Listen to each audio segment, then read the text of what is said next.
শবে বরাত ইসলামের প্রথম যুগ থেকেই বিশেষ গুরুত্ব পেয়েছে। যদিও শাবান মাসের ১৫তম রাতকে নিয়ে সরাসরি কোরআনে কিছু বলা হয়নি, তবে হাদিসে এর মাহাত্ম্য ও ফজিলত বর্ণিত হয়েছে। রাসূলে পাক সাল্লাল্লাহু আলাইহি সাল্লাম এই মাসকে অন্যান্য মাসের চেয়ে বেশি গুরুত্ব দিয়ে ইবাদত করতেন, আর শাবানের মধ্যরাতটি তিনি বিশেষভাবে আল্লাহর কাছে ক্ষমা প্রার্থনা ও দোয়ার জন্য উৎসর্গ করতেন। শাবান মাসে রাসূলে পাক সাল্লাল্লাহু আলাইহি সাল্লাম অন্যান্য মাসের চেয়ে বেশি রোজা রাখতেন এবং রাতে বেশি বেশি ইবাদত করতেন। একটি হাদিসে উল্লেখ আছে, উম্মুল মুমিনিন হযরত আয়েশা সিদ্দিকা রাদিয়াল্লাহু তাআলা আনহা বলেছেন, আমি রাসূলে পাক সাল্লাল্লাহু আলাইহি সাল্লামকে শাবান মাসের মতো অন্য কোনো মাসে এত বেশি রোজা রাখতে দেখিনি। শাবানের ১৫তম রাতের ব্যাপারে রাসূলুল্লাহ সাল্লাল্লাহু আলাইহি সাল্লাম বলেছেন যে, এই রাতে আল্লাহ তাআলা প্রথম আসমানে নেমে এসে বান্দাদের ডাক দেন এবং যারা তার কাছে ক্ষমা প্রার্থনা করে তাদের ক্ষমা করেন। রাসূলুল্লাহ সাল্লাল্লাহু আলাইহি সাল্লামের সাহাবীরা তার শিক্ষা থেকে অনুপ্রাণিত হয়ে শবে বরাতের রাতে ইবাদতে বেশি মনোযোগী হতেন। তারা এই রাতকে নিজেদের জন্য একটি সুযোগ মনে করতেন, যখন আল্লাহর কাছে পাপের ক্ষমা চাওয়া যায় এবং ভবিষ্যতের জন্য ভালো তাকদীর প্রার্থনা করা যায়। প্রাথমিক যুগে মুসলিম সমাজে শবে বরাতের রাতটি ক্ষমা, দোয়া এবং আত্মশুদ্ধির সময় হিসেবে পালিত হতো। সেই সময়ে বিশেষ কোনো আনুষ্ঠানিকতা ছিল না, বরং সরল ইবাদতের মাধ্যমে এই রাত উদযাপন করা হতো। মুসলমানরা একে একান্তে আল্লাহর সঙ্গে সম্পর্ক গড়ার একটি সুযোগ হিসেবে নিতেন। এইভাবেই প্রাথমিক যুগে শবে বরাত মুসলিমদের জন্য গুরুত্বপূর্ণ হয়ে উঠেছিল। এটি ছিল ইবাদত এবং আত্মশুদ্ধির এক নির্ভেজাল সময়। রাসূলুল্লাহ সাল্লাল্লাহু আলাইহি সাল্লামের মৃত্যুর পর তার সাহাবীদের অনুসরণকারী প্রজন্মকে তাবেঈ বলা হয়। এর পরবর্তী প্রজন্মকে বলা হয় তাবে তাবেঈ। এই দুটি যুগে শবে বরাতের গুরুত্ব আরও স্পষ্ট হয়ে ওঠে, কারণ এই সময়ে মুসলিমরা নবী করিম সাল্লাল্লাহু আলাইহি সাল্লামের দেখানো পথ ধরে ইবাদতের এই রাতটিকে বিশেষ গুরুত্ব সহকারে পালন করতে শুরু করেন। তাবেঈরা সাহাবীদের কাছ থেকে সরাসরি নবীজি সাল্লাল্লাহু আলাইহি সাল্লামের আমল ও নির্দেশনা সম্পর্কে শিখেছিলেন। তাই তারা শবে বরাতের রাতকে ক্ষমা চাওয়া ও দোয়ার বিশেষ সময় হিসেবে বিবেচনা করতেন। তারা মনে করতেন এই রাতে আল্লাহ সুবহানাহু ওয়া তাআলা বান্দাদের ক্ষমা করেন এবং তাদের তাকদীর নির্ধারণ করেন। সাহাবীদের মতো তাবেঈরাও এই রাতটি ইবাদত বন্দিগিতে কাটাতেন। তারা রোজা রাখতেন, দীর্ঘ সময় ধরে নামাজ পড়তেন এবং কোরআন তেলাওয়াত করতেন। তাবেঈরা ইসলামের তৃতীয় প্রজন্ম। তারা তাবেঈদের কাছ থেকে শিখে শবে বরাতের গুরুত্ব উপলব্ধি করেন এবং এটিকে মুসলিম সমাজে প্রতিষ্ঠিত করেন। সেই সময় থেকেই মসজিদে একত্র হয়ে ইবাদত করার প্রবণতা শুরু হয়। মুসলিমদের মধ্যে দান খয়রাত এবং দোয়া করার সংস্কৃতি গড়ে ওঠে। তাবেঈ এবং তাবেঈ যুগে ইসলামের প্রসার ঘটতে থাকে। এ সময় ইসলামের কেন্দ্রীয় ভূখণ্ড আরব থেকে পারস্য, ইরাক, সিরিয়া, ভারতীয় উপমহাদেশ সহ দূর দূরান্তে ছড়িয়ে পড়ে। নতুন নতুন মুসলিমরা শবে বরাতের রাতকে গুরুত্বপূর্ণ মনে করে ইবাদত করতে থাকেন। তাবেঈ এবং তাবেঈদের ইবাদতের গভীরতা ও নিষ্ঠা আমাদের জন্য এক বিশাল শিক্ষা। তারা এই রাতকে আত্মশুদ্ধি, ক্ষমা প্রার্থনা এবং আল্লাহর নৈকট্য লাভের একটি বিশেষ সময় হিসেবে গ্রহণ করেছিলেন। তাঁদের অনুসরণে মুসলমানদের উচিত এই রাতের সঠিক তাৎপর্য উপলব্ধি করে ইবাদত ও দোয়ায় মগ্ন হওয়া। শবে বরাতের গুরুত্ব শুধু একটি রাত নয়, বরং একটি মুসলিম সমাজে আল্লাহর প্রতি বিনম্র হওয়ার এবং তাঁর অনুগ্রহ লাভের একটি পবিত্র সময় হিসেবে প্রতিষ্ঠিত হয়। ইসলামের প্রসার ঘটে ভিন্ন ভিন্ন অঞ্চলে। সেই সাথে শবে বরাত উদযাপনও স্থানীয় সংস্কৃতি ও রীতিনীতি অনুসারে বিভিন্নভাবে পালন করা শুরু হয়। তবে সব ক্ষেত্রেই এই রাতের মূল ভিত্তি থাকে আল্লাহর নৈকট্য লাভ, পাপ মোচন এবং দোয়া। অঞ্চল ভেদে বিভিন্ন জায়গায় শবে বরাত বিভিন্নভাবে পালন করা হয়ে থাকে। আরব অঞ্চলে শবে বরাত উদযাপন সাধারণত খুবই সরল ও ধর্মীয় ইবাদতের মধ্যেই সীমাবদ্ধ। মুসলমানরা এই রাতে মসজিদে গিয়ে নামাজ আদায় করেন এবং কোরআন তেলাওয়াত করেন। ঘরে ঘরে তাওবা ও দোয়ার জন্য বিশেষ সময় নির্ধারণ করা হয়। আরব সংস্কৃতিতে কোনো অতিরিক্ত আড়ম্বরতা বা উদযাপনের প্রবণতা দেখা যায় না। শবে বরাত ভারত, বাংলাদেশ এবং পাকিস্তানে অত্যন্ত গুরুত্ব সহকারে পালিত হয়। এ অঞ্চলে মসজিদে শবে বরাতের বিশেষ নামাজ এবং আলোচনা সভার আয়োজন করা হয়। এই রাতে মৃত স্বজনদের কবর জিয়ারতের রীতি প্রচলিত। পাশাপাশি দান খয়রাত এবং ঘরে বিশেষ খাবারের আয়োজন ভারতীয় উপমহাদেশে শবে বরাত পালনের একটি অংশ। কিছু এলাকায় সংস্কৃতির প্রভাবে আতশবাজি বা আলোকসজ্জার মতো কার্যক্রমও দেখা যায়, যা মূলত ধর্মীয় উৎসবের অংশ নয়। ইরানে শবে বরাত বেশ আড়ম্বরপূর্ণভাবে পালিত হয়। এই রাতে আল্লাহর নৈকট্য লাভের জন্য দীর্ঘ নামাজ আদায় এবং কোরআন পাঠ করা হয়। ইরানের শিয়া সম্প্রদায় এই রাতকে ইমাম মাহদির জন্ম রজনী হিসেবেও উদযাপন করে। তুরস্ক এবং মধ্য এশিয়ার দেশগুলোতে শবে বরাত উদযাপনের ধরন অনেকটাই ইসলামিক ঐতিহ্যের সাথে মিশ্রিত। মসজিদে ইবাদত ও নামাজের আয়োজন ছাড়াও ঘরে ঘরে বিশেষ দোয়া করা হয়। পরিবারে বিশেষ খাবারের আয়োজন প্রচলিত রয়েছে। এই অঞ্চলে শবে বরাত আরও পরিচিত বরকতময় রাত হিসেবে। দক্ষিণ পূর্ব এশিয়ার মুসলিমরা শবে বরাতকে ধর্মীয় আনুষ্ঠানিকতার সাথে পালন করেন। মসজিদে নামাজ, কোরআন তেলাওয়াত এবং জিকির প্রচলিত। কিছু এলাকায় মসজিদে খুশবু ছড়ানো এবং মোমবাতি জ্বালানোর রীতি আছে।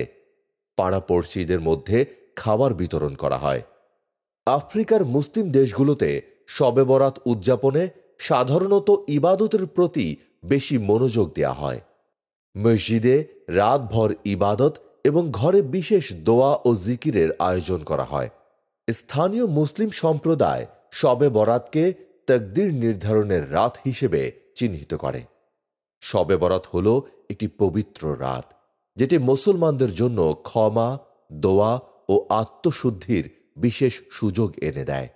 এটি শাবান মাসের 15তম রাত, যখন আল্লাহ সুবহানাহু ওয়া তাআলা তার বান্দাদের প্রতি অসীম করুণা ও দয়া বর্ষণ করেন।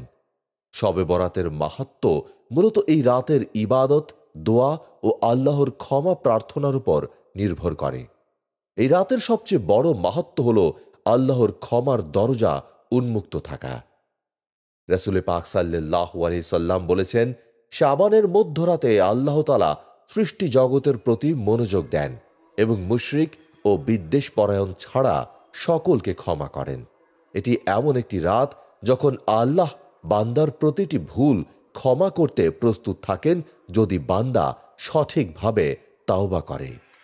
অনেক আলেম মনে করেন শবে বরাত এমন একটি রাত যখন মানুষের জীবনের গুরুত্বপূর্ণ বিষয়গুলো নির্ধারিত হয়।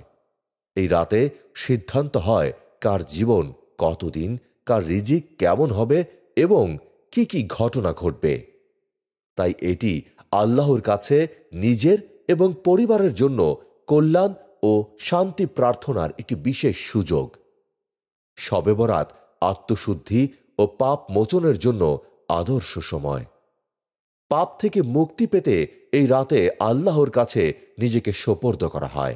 নিজের ভুলগুলো বিশ্লেষণ করে ভবিষ্যতের জন্য সঠিক পথ বেছে নেওয়া যায়। শবে বরাতের আরেকটি বড় মাহাত্ম্য হল ইবাদতের মাধ্যমে আল্লাহর নৈকট্য লাভ করা। এই রাতে মুসলমানরা নফল নামাজ, কোরআন তেলাওয়াত এবং জিকিরে সময় ব্যয় করেন। এটি এমন একটি সময় যখন আল্লাহ বান্দার ইবাদত ও দোয়া কবুল করেন। এই রাতে নিজের পাপগুলো মাফ করিয়ে নেওয়ার মাধ্যমে আল্লাহর কাছে নতুনভাবে জীবন শুরু করার প্রতিজ্ঞা করা যায়। মিথ্যা, হিংসা, বিদ্বেষ এবং অন্যান্য খারাপ অভ্যাস ত্যাগ করার জন্য এটি উপযুক্ত সময়। রাসূলুল্লাহ সাল্লাল্লাহু আলাইহি সাল্লাম বলেছেন, এই রাতে আল্লাহ এমনভাবে ক্ষমা করেন যেমন একজন দয়ালু পিতা তার সন্তানকে ক্ষমা করেন।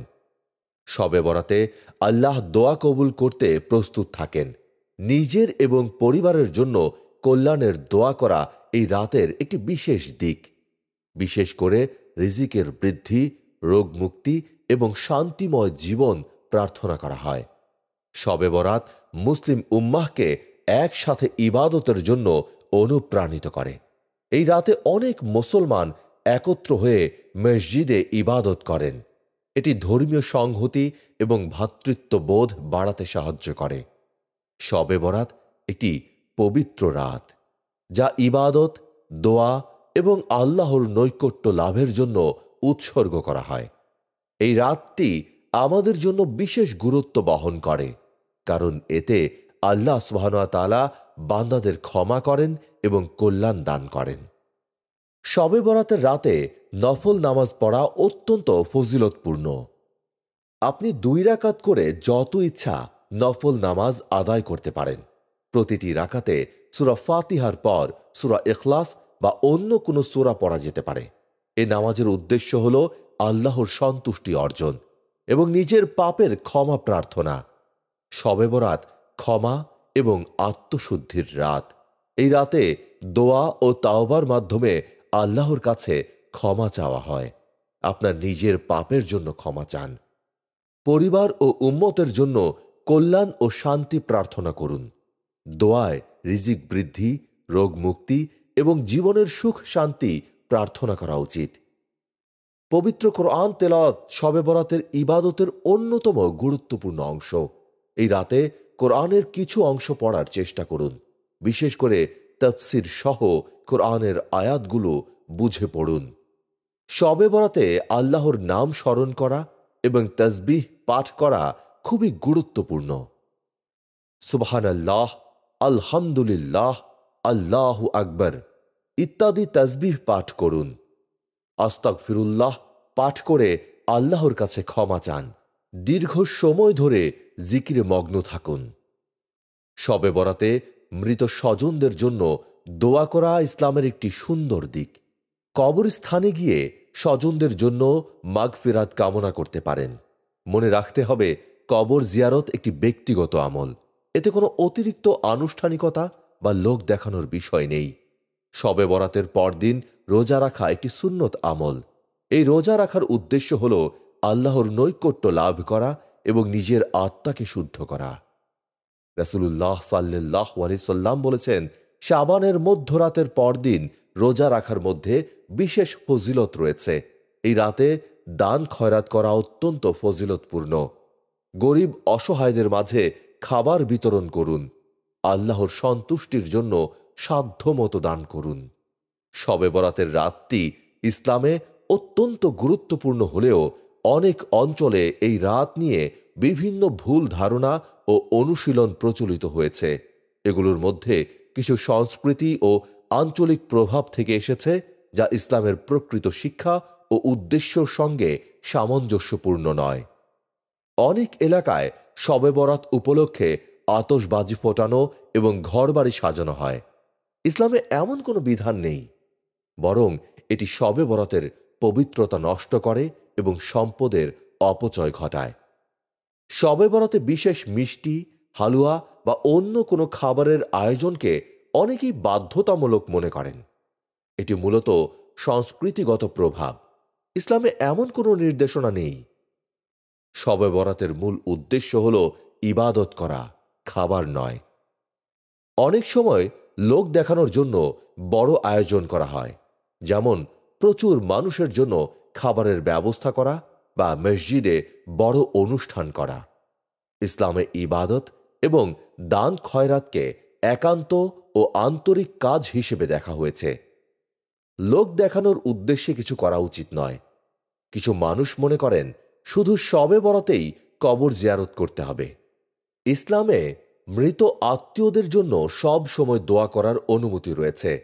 কবর জিয়ারতকে শুধুমাত্র শবে বরাতের জন্য সীমাবদ্ধ করা ভুল। শবে বরাতের নির্দিষ্ট সংখ্যক রাকাত নামাজ পড়া, বিশেষ দোয়া বা নির্দিষ্ট পদ্ধতি অনুসরণ করা নিয়ে অনেক ভুল ধারণা প্রচলিত। রাসূল পাক সাল্লাল্লাহু আলাইহি ওয়াসাল্লাম ও সাহাবীরা এমন কোনো নির্দিষ্ট রীতিনীতি পালন করেননি, তাই এটি মানা বাধ্যতামূলক নয়।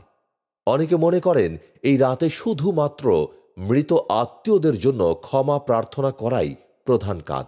এটি গুরুত্বপূর্ণ হলেও নিজের জন্য এবং জীবিত পরিবারের কল্যাণের জন্য দোয়া করা জরুরি। অনেকেই মনে করেন শবে বরাতের ইবাদত করলেই সব পাপ মাফ হয়ে যাবে এবং আর কিছু করার দরকার নেই। যদিও এই রাতে আল্লাহ সুবহানাহু ওয়া তাআলা পাপ ক্ষমা করেন, তবে তাওবার পাশাপাশি ভবিষ্যতে পাপ থেকে বিরত থাকার প্রতিজ্ঞাও জরুরি। হাদিসে উল্লেখ আছে, যারা বিদ্বেষ পোষণ করে বা হিংসাত্মক মনোভাব রাখে তাদের জন্য এই রাতে ক্ষমার সুযোগ সীমিত। তাই শবে বরাতের আগে সবার সঙ্গে সম্পর্ক মিটিয়ে নেওয়া এবং ক্ষমা করে দেওয়া উচিত। শবে বরাত আমাদের আত্মশুদ্ধির রাত। এই রাতে আমরা আল্লাহর কাছে প্রতিজ্ঞা করতে পারি যে আমরা পাপ থেকে দূরে থাকব, আল্লাহর আদেশ অনুযায়ী জীবনযাপন করব এবং মানুষকে ক্ষমা করার মানসিকতা তৈরি করব। এটি আমাদের জীবনের ভুলগুলো সংশোধন করার এবং ভবিষ্যতের জন্য সঠিক পথ বেছে নেওয়ার সুযোগ দেয়। সব শেষে শবে বরাত আমাদের শিক্ষা দেয় আল্লাহর রহমত এবং ক্ষমা অফুরন্ত, কিন্তু তা লাভের জন্য আন্তরিক ইবাদত এবং শুদ্ধ মনের প্রয়োজন।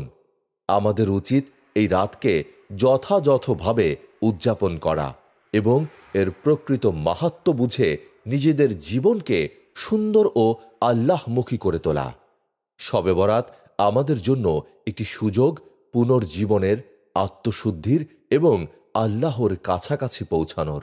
তাই আসুন আমরা এই রাতকে সত্যিকার অর্থে কাজে লাগাই এবং আল্লাহর রহমত অর্জনের জন্য নিজের সর্বোচ্চ প্রচেষ্টা প্রয়োগ করি।